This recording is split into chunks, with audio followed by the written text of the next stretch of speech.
Welcome to my first Monster Hunter World Iceborne build guide. Today I'm going to be showing you guys what I think is the best possible light bowgun set, period, during Iceborne. This light bowgun has proved useful against both normal Master Rank monsters and tempered Master Rank monsters. It's gone very well for me, even against some of the Elder Dragons that you run into, and even things like Zinogre can manage to be soloed in about 10 to 15 minutes, 10 without carding, for me at least. So far, I've really been enjoying this build. It seems to be more of a DPS and support set, which is really nice.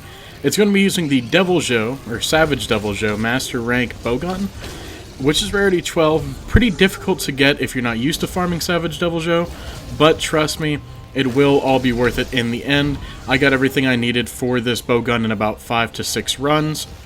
But I digress. I want to go ahead and show you guys everything that is included in this build, and we're going to start off right here.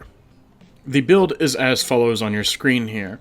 The reason this build is the way it is because it highly relies on the attack power that attack jewels give you, Slugger 3 for the extra KOs, Artillery 3 just for the extra damage, and 3 pieces of Nargacuga armor for true spare shot. Spare shot's extremely important for this build, as it can increase your damage per second tremendously.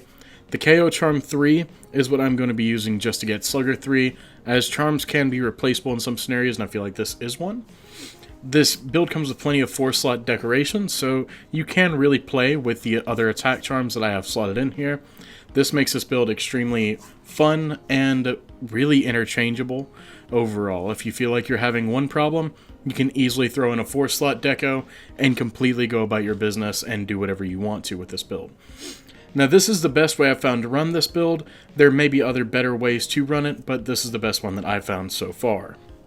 As for the item loadout is going to be here on screen. This is very basic. I like to bring something for every single scenario. Of course, if you're going on a very specific hunt, you may want to take very specific items. I like to bring all of this with these exact shots here as well. It makes my life a lot easier knowing what shots I can and can't have in my bowgun, and I always have this loadout saved just in case I ever want to switch to a different loadout, and always have this one as a backup.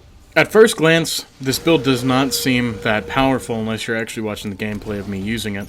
The reason this build is so powerful solo or in groups is because if you're able to hit the head, the Artillery 3 jewel and the KO jewel increase that damage tremendously just by KOing your opponent.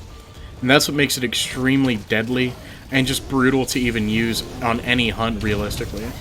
It's something that can be used for any hunt no matter what the problem is or what you're fighting, even if it's multiple opponents.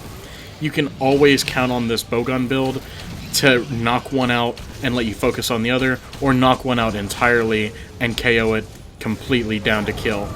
And that's what makes it really nice. It's basically a headlock build. You're constantly able to get that opponent down, that monster down, and continuously pummel it into where you want it. You can control the tide of the fight really well if you understand your build very well. And as time goes on, I hope I can find ways to improve this build, and if you guys can think of any armor pieces I might want to slot this out for, any decorations I might be able to change, or anything overall, let me know. The bowgun itself is going to be running 4 rapid reload mods. The reason behind that is so that you can constantly reload your sticky ammo on the move. Now, of course, there are other options for this, such as evade reload, but personally, I like the rapid reload 4, simply because if I do ever get into a pinch, I can change over ammos very easily and very quickly, and always be able to reload on the fly. Now, with the evade reload, I don't personally like it. I strongly dislike it, actually, and there are no really other decent mods for this. As for augments, I have not gotten to that part yet. I have not unlocked that in Master Rank quite yet. Once I get to that, I may redo the build and show another showcase of it, but for right now, I'm really curious on what you guys think about it, and I would really enjoy hearing your feedback on this build and what you guys think. So, I hope you guys enjoyed the rest of the video. This is just a Zinogre fight for the rest of the remainder, and yeah, love you guys. If you guys enjoyed, like I said, drop a like. Peace.